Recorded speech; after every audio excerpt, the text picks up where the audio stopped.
नमस्कार कैसे आप सभी ने कक्षा 12 में अध्याय 12 पारितंत्र के अंतर्गत भाग 3 पढ़ा। भाग 3 में आपने अपघटन के बारे में पढ़ा। अब हम पढ़ेंगे उसके आगे के टॉपिक के बारे में, जो कि है ऊर्जा प्रवाह, एनर्जी फ्लो क्या होता है। ऊर्जा प्रवाह, एनर्जी फ्लो। आपने ये तो जान लिया है कि पृथ्वी पर ऊर्जा का एकमात्र स्रोत क्या है, सूर्य है, लेकिन एक जगह को छोड़कर।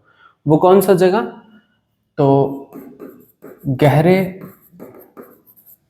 समुद्र के जल तापीय पारितंत्र को छोड़कर, डीप सी हाइड्रोथर्मल इकोसिस्टम को छोड़कर बाकी पृथ्वी के सभी पारितंत्र के लिए ऊर्जा का एकमात्र स्रोत सूर्य है। अब आप सोच रहे होंगे यहां पर ऊर्जा का स्रोत क्या है। देखो भैया, ये गहरे समुद्र में सूर्य की प्रकाश नहीं पहुंच पाती। गहरे समुद्र में लगातार अंधेरा होता है, तो वहां पर ऊर्जा का स्रोत क्या होता है? तो हाइड्रोथर्मल वेंट्स होते हैं। हाइड्रोथर्मल वेंट्स होते हैं जिनमें लगातार गैसों के धुएं उठते रहते हैं, गर्म वहां का वातावरण होता है।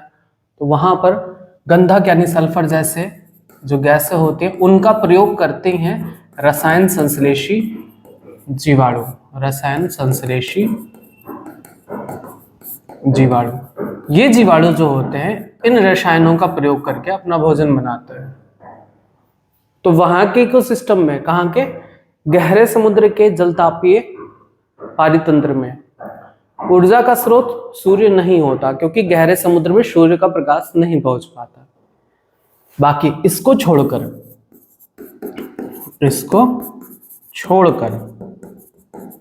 पृथ्वी के सभी पारितंत्र में, पृथ्वी के सभी पारितंत्र में ऊर्जा का एकमात्र स्रोत, ऊर्जा का एकमात्र स्रोत क्या होता है? सूर्य होता है। अब सूर्य से जो सौर विकिरण आती है उसका केवल 50% भाग ही प्रकाश संश्लेषण के लिए उपयोगी होता है। समझ में आ रहा है? सौर विकिरण जितने भी आती है पृथ्वी पर, उसका केवल 50% भाग ही सौर प्रकाश संश्लेषणात्मक सक्रिय विकिरण कहते हैं, PAR, फोटोसिंथेटिकली एक्टिव रेडिएशन। यानी कि सूर्य से आने वाली जितनी भी आपतित किरणें हैं उनका सिर्फ 50% भाग ही पौधे प्रकाश संश्लेषण के लिए उपयोग कर सकते हैं। लेकिन फिर भी उन 50% में से भी 2 से 10% का ही प्रयोग केवल पौधे करते हैं। अभी सिर्फ याद करेंगे, समझेंगे, अभी लिखवा देंगे सारी बातें। यानी आपतित सौर विकिरण, आपतित सौर विकिरण का मतलब क्या है? सूर्य से आने वाली विकिरण पृथ्वी पर, आपतित सौर विकिरण का 50% से भी कम भाग प्रकाश संश्लेषणात्मक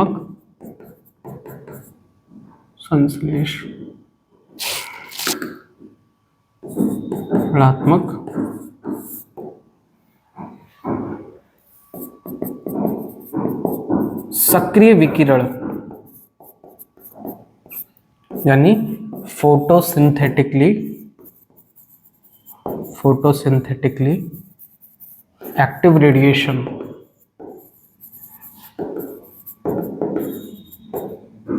के रूप में प्रयुक्त होता है।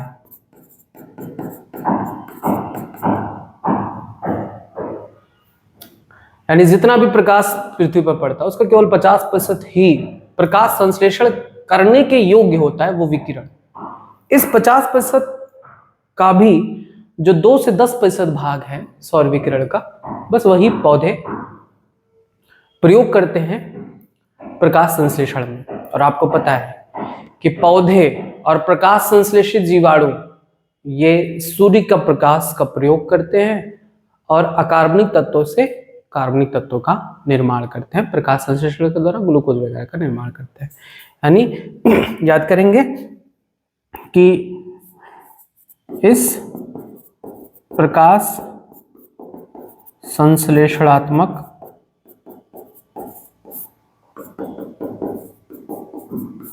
सक्रिय विकिरण का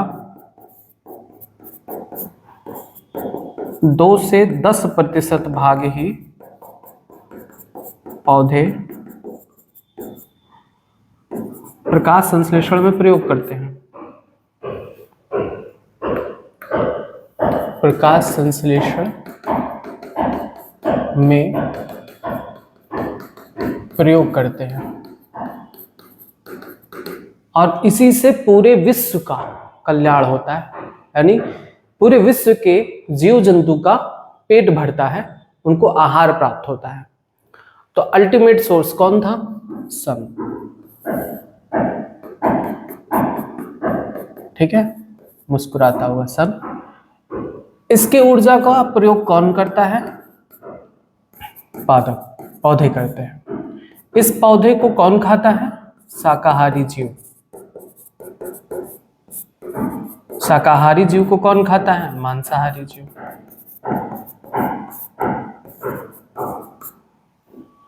है ना? तो ऊर्जा सूर्य से पादप में गई, फिर पादप से शाकाहारी जीव में, और फिर शाकाहारी जीव से मांसाहारी जीव में।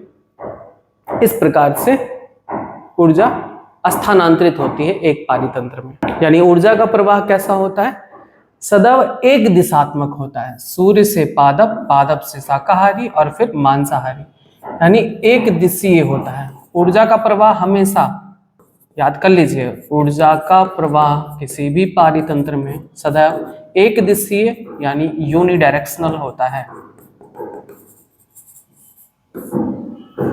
ये बात क्लियर हुई? अब अगर हम साइंटिफिक लैंग्वेज का प्रयोग करें तो हम इसको ऐसे लिखते हैं कि सूर्य से ऊर्जा को प्राप्त करता है उत्पादक, और उत्पादक से ऊर्जा जाता है प्राथमिक उपभोक्ता को, और प्राथमिक उपभोक्ता से द्वितीयक उपभोक्ता को, द्वितीयक उपभोक्ता से तृतीयक उपभोक्ता या उच्च सर्वोच्च उपभोक्ता को जाता है। अब आप क्या पढ़े हो कि उत्पादक के रूप में कौन होता है? तो अगर हम बात करें स्थलीय पारितंत्र की, तो स्थलीय पारितंत्र में उत्पादक कौन होता है? मुख्य उत्पादक कौन होते हैं? शाकीय व काष्ठीय पादप। ठीक है, हर्बेसियस और वुडी प्लांट्स जो होते हैं वो स्थलीय पारितंत्र के प्रमुख उत्पादक होते हैं। वहीं अगर हम बात करें जलीय पारितंत्र में, मैंने आपको बताया है पहले भी कि जलीय पारितंत्र में जो प्राथमिक उत्पादक होते हैं वो कौन होते हैं? पादप प्लवक।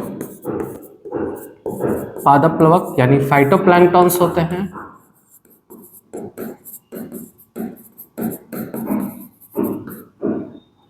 शैवाल होते हैं और बड़े पादप होते हैं, है ना? ये चीजें पहले भी आपको बताई गई हैं। जलीय पारितंत्र में प्रमुख जो उत्पादक होता है वो पादप प्लवक, शैवाल और प्लांट होते हैं।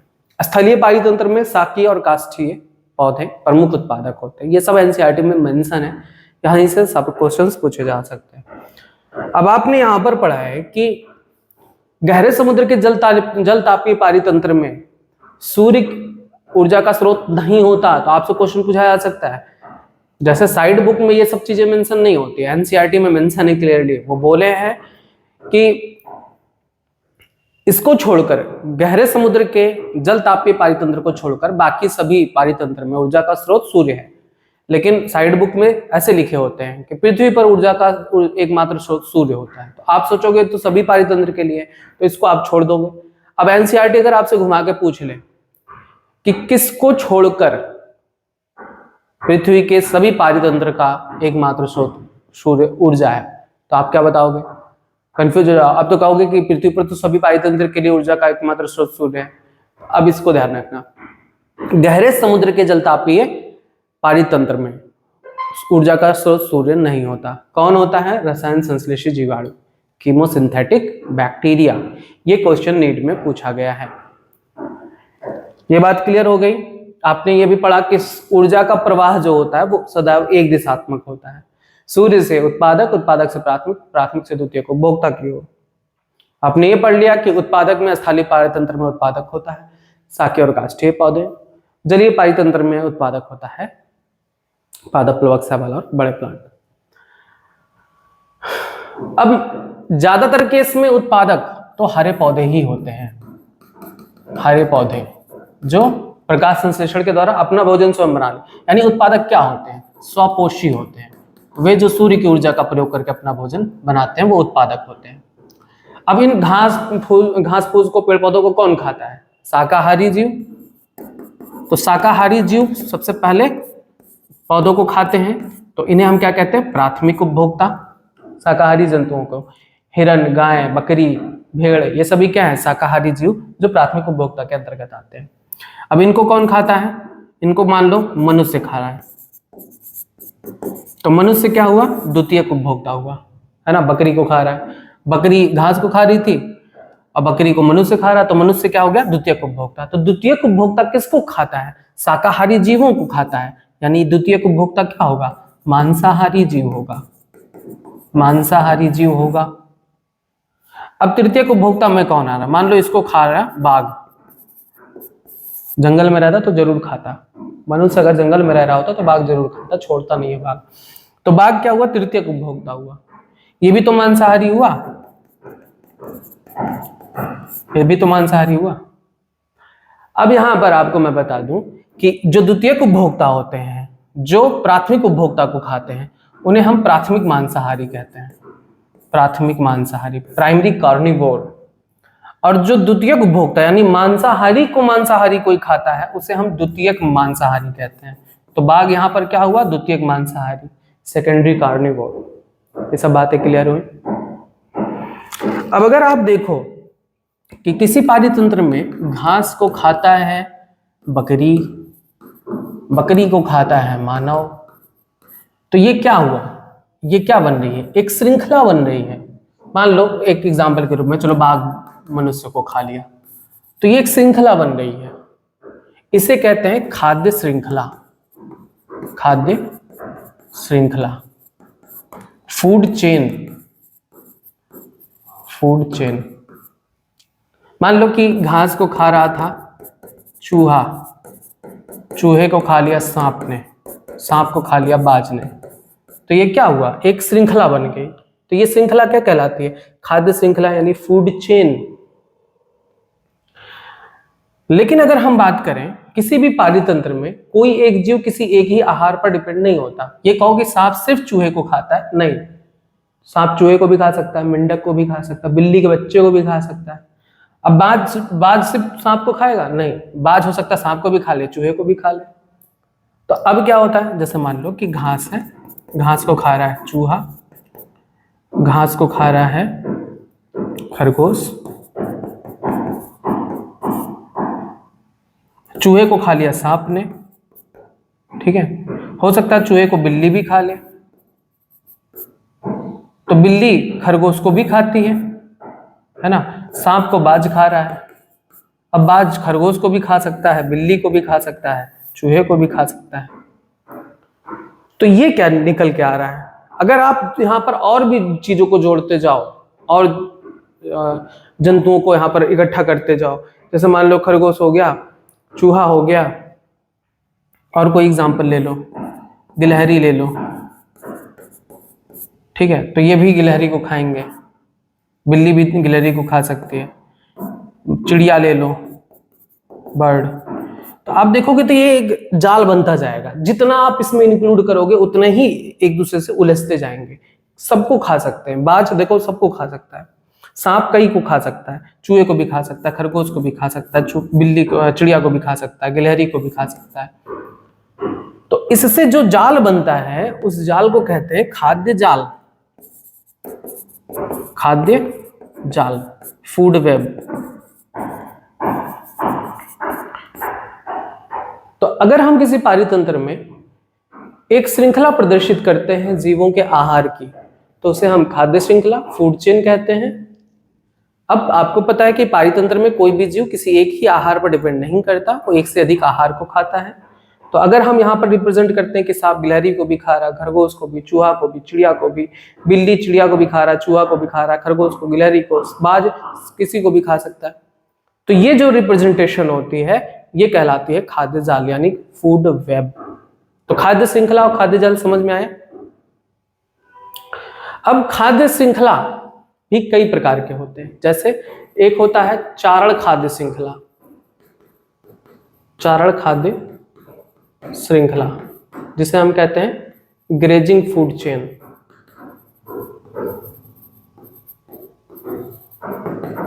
GFC, जिसमें क्या होता है सिंपली, हाँ, शाकाहारी जीव पौधे को खाता है, मांसाहारी जीव शाकाहारी जीव को खाता है, तो वो सिंपल क्या कहलाता है ग्रेजिंग फूड चेन, GFC। अब ये जो जीव होते हैं वो जब मर जाते हैं तो उनके मृत अवशेष को कौन खाता है, कवक बैक्टीरिया, तो उसे हम कहते हैं अपरद खाद्य श्रृंखला। अपरद के बारे में आपने पिछली वीडियो में पढ़ा था ना, अपरद क्या होता है, जीवों का मृत अवशेष। अपरद खाद्य श्रृंखला यानी डेट्रिटस फूड चेन यानी DFC। तो जो डेट्रिटस फूड चेन होता है वो मृत अवशेषों से प्रारंभ होता है, चारण खाद्य श्रृंखला पौधों से प्रारंभ होता है। अब बात यहां पर आती है कि भैया चारण खाद्य श्रृंखला किस पारितंत्र का महत्वपूर्ण ऊर्जा स्थानांतरण का स्वरूप है, तो चारण खाद्य श्रृंखला किसका स्वरूप है, जलीय पारितंत्र का।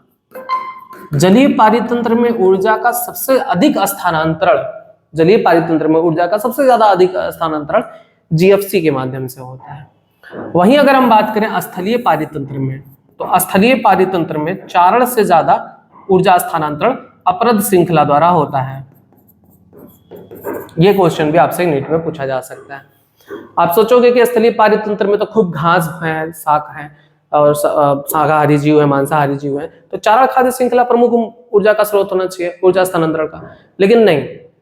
यहां पर जलीय पारितंत्र में GFC मुख्य ऊर्जा स्थानांतरण का स्रोत होता है और अपरद खाद्य श्रृंखला स्थलीय पारितंत्र का प्रमुख ऊर्जा स्थानांतरण स्वरूप होता है। इस बात को अच्छी तरीके से मन में बिठा लीजिए। अब हम कुछ और बातें करेंगे, जैसे अच्छा चलो यहां पर फिर से हम एक बार बना देते हैं। आपने पढ़ा कि सूर्य की ऊर्जा को कौन ट्रैप करता है, पौधा, है ना, या उत्पादक लिखते हैं, उत्पादक, है ना, उदाहरण के रूप में हम लिख देते हैं पौधा, है ना। अब उत्पादक को कौन ग्रहण करता है, प्राथमिक उपभोक्ता। मान लो कि बकरी को रख देते हैं, ठीक है, या हम सीधे सिंपल उसको रख देते हैं चूहा। अब द्वितीयक उपभोक्ता को कौन उपभोग करता है, सॉरी, प्राथमिक उपभोक्ता को द्वितीयक उपभोक्ता उपभोग करता है, इसको खाता है। तो द्वितीयक उपभोक्ता का उदाहरण किसको दे दें, सांप को दे देते हैं, सांप चूहे को खा रहा है, ठीक है। अब मान लो कि द्वितीयक उपभोक्ता को कौन खा रहा है, तृतीयक उपभोक्ता। तृतीयक उपभोक्ता मान लो बाज, ठीक है। तो यहां पर आप देखो तो किसी भी पारितंत्र में अगर हम इस तरह से रिप्रेजेंटेशन करते हैं जीवों के उनके आहार श्रृंखला के आधार पर, तो हम एक एक स्तर को बताते हैं। स्तर, उसे हम पोषी स्तर कहते हैं, ट्रॉफिक लेवल कहते हैं। किसी भी पारितंत्र में जब हम इस तरह से रिप्रेजेंटेशन करते हैं तो हम उसे क्या बताते हैं, पोषी स्तर। हर पारिस्थितिक तंत्र में याद रख लो, हर पारिस्थितिक तंत्र में जो उत्पादक होता है वो प्रथम पोषी स्तर पर आता है, प्रथम पोषी स्तर पर आता है, फर्स्ट ट्रॉफिक लेवल पर आता है, फर्स्ट ट्रॉफिक लेवल, ठीक है। प्राथमिक उपभोक्ता कौन से स्तर पर आता है, द्वितीय पोषी स्तर पर,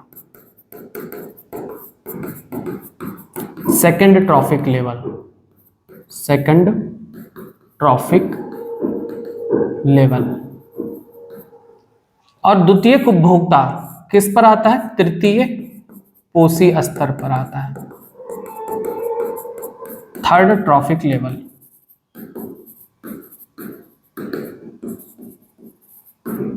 और तृतीयक उपभोक्ता आता है चतुर्थ पोषी स्तर, फोर्थ ट्रॉफिक लेवल। अब ध्यान से समझना इस बात को, कंफ्यूजन यहीं पर होती है। प्राथमिक उपभोक्ता, जो प्राथमिक शब्द है वो उपभोक्ता स्तर से शुरू होता है।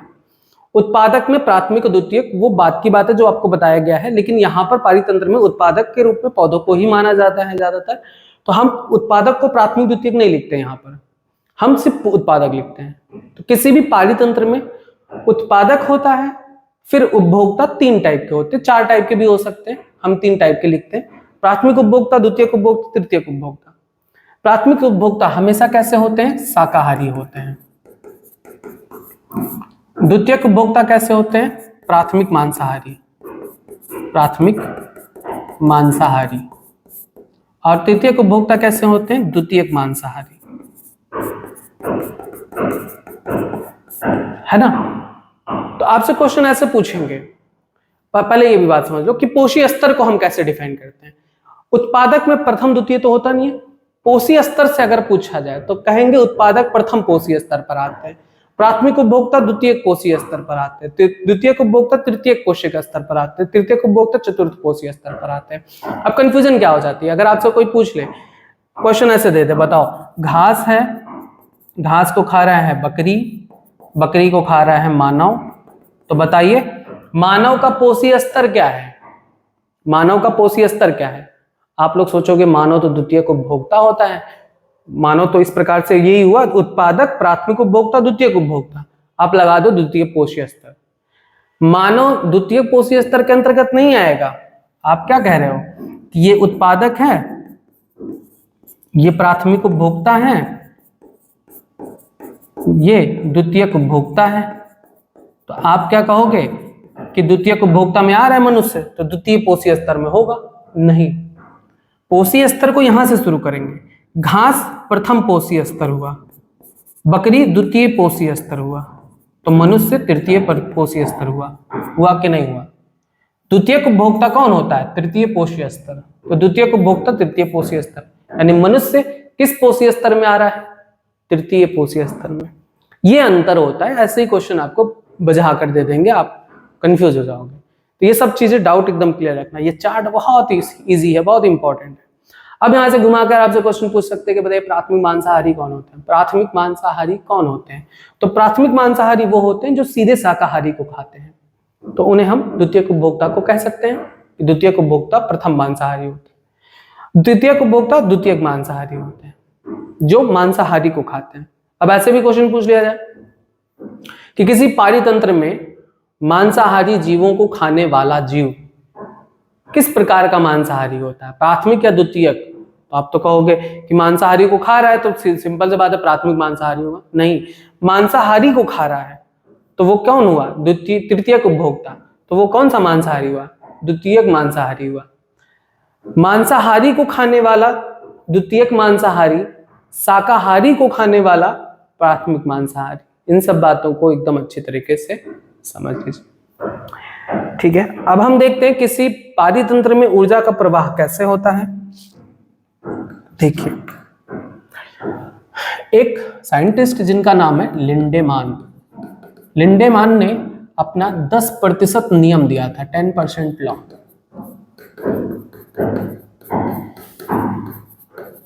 10% लॉ। इसमें उन्होंने बताया कि सूर्य की जो ऊर्जा होती है, सूर्य ऊर्जा का 1% उत्पादक की तरफ स्थानांतरित होती है ऊर्जा, और फिर प्रत्येक पोषी स्तर से केवल 10% ऊर्जा ही अगले पोषी स्तर को उपलब्ध होती है, यानी स्थानांतरित होती है। प्राथमिक प्राथमिक उपभोक्ता को 10%, प्राथमिक से द्वितीयक को भी 10%,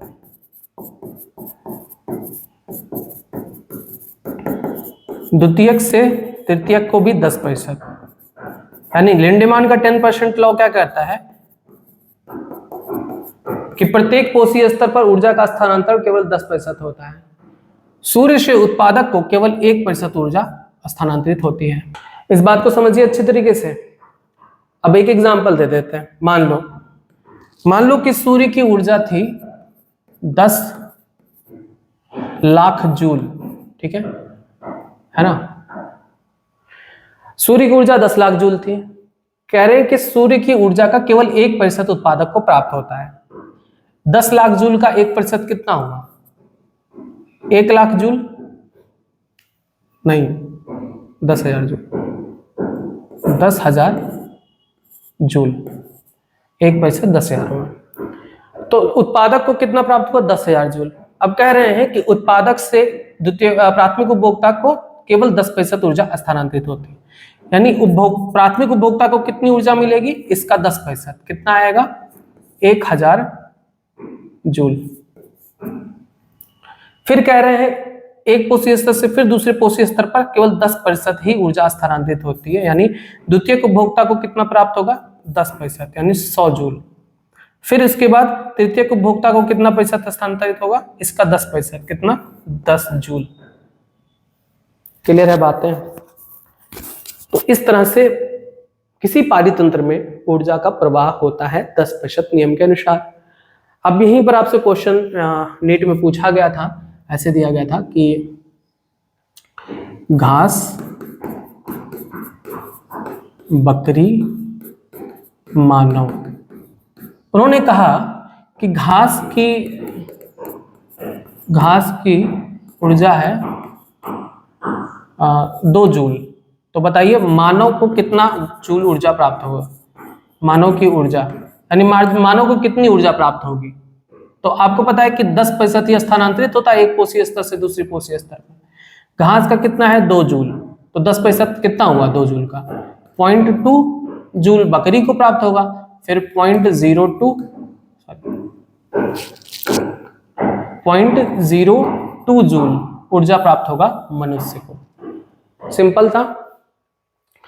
एक कोशीय स्तर का दिया है, अगले कोशीय स्तर में 10% ही स्थानांतरित होगा। इस तरह से हम निकाल सकते हैं कि अगले कोशीय स्तर को कितना ऊर्जा प्राप्त होगा। ये क्वेश्चन नीट में पूछा गया था। आइए एक फिगर देखते हैं।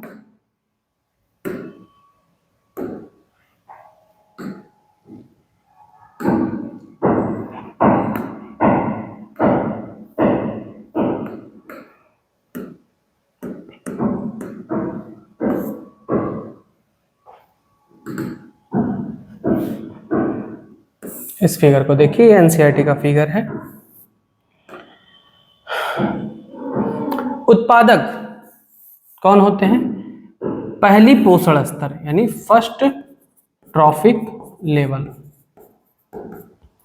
तो इन्हें हम मैक्सिमम केस में पौधे ही उत्पादक होते हैं।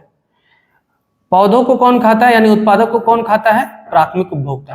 अब प्राथमिक उपभोक्ता शाकाहारी जीव होंगे, इन्हें हम द्वितीय पोषीय स्तर कहते हैं। प्राथमिक उपभोक्ता को कौन खाते हैं? द्वितीय उपभोक्ता जो मांसाहारी होते हैं, जिन्हें हम प्रथम मांसाहारी भी कह सकते हैं। ये तीसरे पोषीय स्तर पर होते हैं और इनको खाते हैं चतुर्थ उपभोक्ता। चतुर्थ कहाँ से आ गया? द्वितीय के बाद तृतीय का आएगा, तृतीय उपभोक्ता। तो तृतीय उपभोक्ता जिसे हम चौथी पोषण स्तर कहते हैं, जो उच्च मांसाहारी होते हैं। इनके एग्जांपल्स दिए गए हैं। पादप में पादप प्लवक घास वेच, शाकाहारी जीव में जंतु प्लवक टिड्डे गाय, मांसाहारी जीव में पक्षी मछलियां भेड़िया, मनुष्य शेर, इसमें आता है तृतीय उपभोक्ता में। मनुष्य किसी एक स्तर पर नहीं आता है, इस बात ध्यान रखना। द्वितीय उपभोक्ता के रूप में भी हो सकता है, तृतीय उपभोक्ता में भी हो सकता है। ठीक है, जैसे बकरी को खाता है ना, तो बकरी क्या शाकाहारी जीव है, मनुष्य बकरी को खाता है, तो वो द्वितीय उपभोक्ता में भी तो आ रहा है। अब द्वितीय उपभोक्ता में मछलियां आती हैं, पक्षी आते हैं, तो मनुष्य उसको भी खाता है, तो मनुष्य तृतीय उपभोक्ता में भी आता है। तो मनुष्य किसी एक पोषीय स्तर पर नहीं होता। ठीक है, ये हो गया बस। तो आज आपने क्या क्या जाना? आपने पोषीय स्तर के बारे में जाना कि किसे हम कौन सा पोषीय स्तर कहते हैं, ऊर्जा प्रवाह को जाना कि 10% नियम होता है, कि इनसे ऊर्जा 10% स्थानांतरित होती है, इनसे इनको, इनसे 90% ऊर्जा का हानि हो जाता है। उसके बाद आपने इनके एग्जांपल्स भी जाने। अब आपने ये भी जाना कि खाद्य जाल क्या होता है, खाद्य श्रृंखला क्या होती है। सबसे ज्यादा क्वेश्चन यहाँ से पूछे जाते हैं, कोई डाउट मत रखिएगा, सारी चीजें याद रखिएगा। ये वाले याद रखिएगा, सूर्य से पौधे को केवल 1% ऊर्जा स्थानांतरित होती है। चूंकि एनसीईआरटी में मेंशन नहीं है तो उम्मीद कम है कि यहाँ से क्वेश्चन ये वाला पूछा जाए। अगर पूछ भी लेते हैं तो हमेशा याद रखना कि सूर्य से केवल 1% आती है, बाकी सभी में 10-10% ट्रांसफर होता है। इसके बाद आपने ये सारी चीजें जान ली, पोषक स्तर के बारे में, प्राथमिक मांसाहारी द्वितीयक मांसाहारी को जान लिया क्या होते हैं। इसके बाद आपने जाना फूड वेब यानी फूड चेन, फूड वेब को जान लिया क्या होता है। अपरद खाद्य श्रृंखला जान लिया, चारण खाद्य श्रृंखला के बारे में जान लिया। क्या वाला यहाँ पर इंपॉर्टेंट है कि चारण खाद्य श्रृंखला प्रमुख ऊर्जा स्थानांतरण होता है जलीय पारितंत्र में, अपरद खाद्य श्रृंखला प्रमुख ऊर्जा स्थानांतरण होता है स्थलीय पारितंत्र में। उसके बाद ठीक है, बस वही चीज है फिर।